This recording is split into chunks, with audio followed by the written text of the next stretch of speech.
Funding for the following presentation is provided by a grant from UConn Extension and is a cooperative effort of UConn Extension and the Risk Management Agency Division of the USDA. My name is John Bovay. I'm an assistant professor and extension economist in the Department of Agricultural and Resource Economics at the University of Connecticut.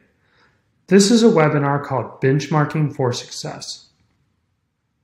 So in this presentation, I'm going to discuss what is benchmarking, how do you use it, and a few case studies. I'm also going to provide a few additional resources. Benchmarking is a comparison of your farm's operational or financial performance with your own historical performance, performance of your peers, businesses in other markets, and also with outside investment opportunities. These outside investment opportunities may include selling the farm and investing in mutual funds or other businesses. Benchmarking provides information so that you can make comparisons. Unlike cost and return studies, this is typically used by mature businesses. If you're just thinking about getting started with an enterprise, you should see my other webinar on cost and return studies called Look Before You Leap. Cost and return studies are suitable for both new and existing enterprises, but benchmarking is really only something that can be used by existing enterprises because you're looking at various categories of actual costs and revenues and financial ratios and seeing how you can improve to bring yourself more in line with your own historical financial performance or with the performance of your peers. Some of the sources for benchmarking studies include Farm Credit East here in the Northeast, also USDA's Economic Research Service. This agency provides commodity cost and return studies for major commodities. Many states' extension programs also provide benchmarking studies, including Iowa State. From Farm Credit East, here in the Northeast, we have benchmarking studies available for about 9 different types of operations.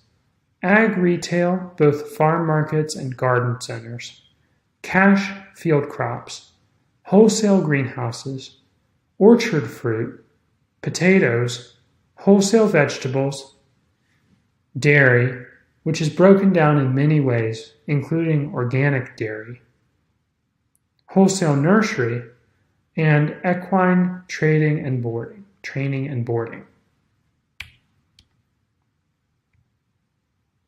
So here's one case study from Farm Credit East. These are taken from Farm Credit East's 2016 Ag Retail Farm Market Benchmark Study. In this study, 15 farms willingly provided their data to Farm Credit East for the purpose of the benchmark study. Now, these farms are all members of Farm Credit East, and in most cases, they probably already had provided this financial information, these financial data to Farm Credit East for the sake of doing business with Farm Credit East.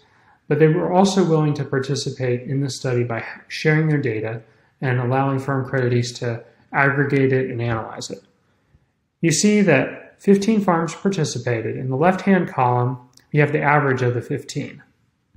In the center, you have the percent of income that comes from each of the categories listed in the left-hand column.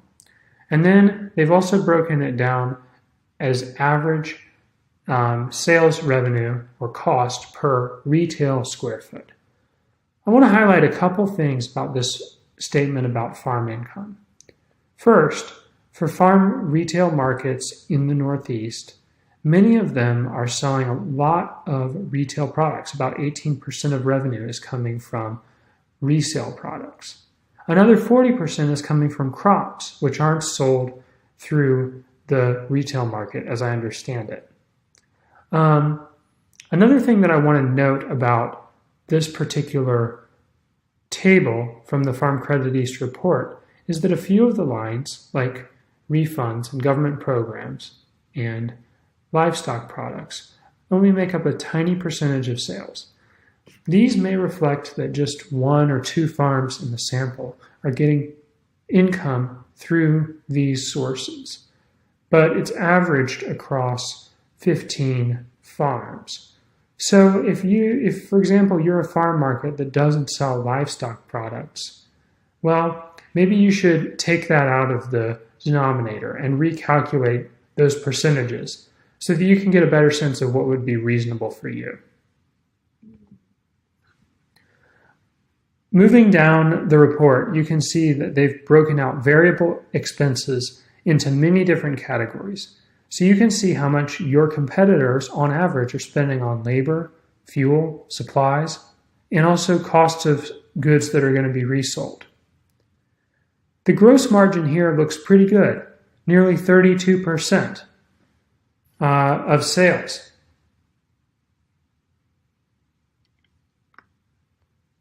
But fixed expenses, overhead, takes up a lot of the rest.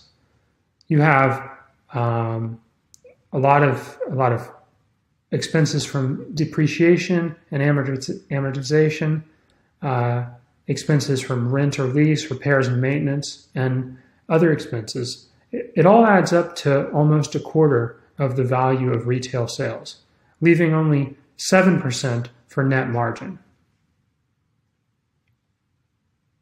And then after you take out family living, you're left with even less as profit. So Farm Credit East has done a great job of aggregating and providing averages of this data for a retail farm market, a major type of farm business here in the Northeast. They also provide a number of financial ratios, which could be really useful to you if you're trying to see where you're falling short or how you're doing well, and where you should put your efforts to achieve better profitability. You can view another of my webinars to learn more about some of these financial ratios. Last, I want to highlight that this report shows other useful information, such as the average number of days that these retail farm stands are open, average number of retail square feet, an average number of acres owned, acres rented.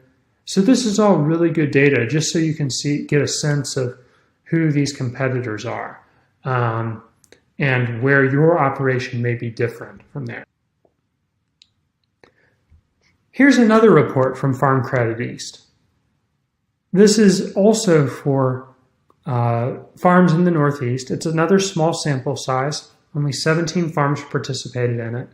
This is cash field crops of less than 1,000 acres. As before, the report shows farm income as broken down into different categories. Not surprising, crops make up 77% of total income for field operations, field crop operations of less than 1,000 acres. It also breaks down expenses, so you can see how much your competitors on average are spending on fertilizers and lime, seeds and supplies, fuel. Obviously, these are big categories of expenses, chemicals. And after you take out all the variable expenses, these farms are still doing incredibly well, with a gross margin of 57%. The fixed expenses are also shown. You have depreciation and amortization of about 17%. And other expenses, other major expenses include renting or leasing, repairs and maintenance, taxes, of course, insurance. The fixed expenses, the overhead is pretty substantial, 44% of gross sales. And so you're left with a net margin of 12.8%.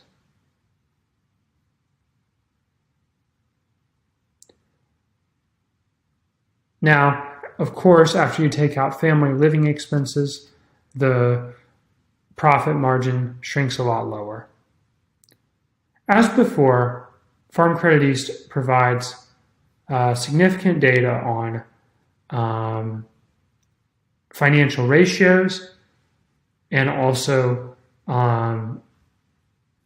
data on the scale of the operations that participated in the sample, showing us total acres owned and rented, tillable acres, and breaking out income and expenses per tillable acre. It also shows you what kinds of crops the folks participating in this study have grown. So you can contact Farm Credit East. If you're interested in receiving more of these benchmark studies, you may also consider participating in one of these benchmarking studies if you're already a member of Farm Credit East. So to wrap up, benchmarks can be used to evaluate your business's progress with respect to your goals and with respect to your competition. You can use the detail in these benchmarking reports to look for areas of improvement, and you can decide where to cut costs or whether to pursue further differentiation by studying these reports on what the competition is doing. Thank you very much for tuning into this webinar. I'm John Bovay at the University of Connecticut, and this is part of a series of webinars on financial and risk management, and we look forward to a lot of good extension programming in the future around the economics and business of agriculture in the Northeast. Thanks again.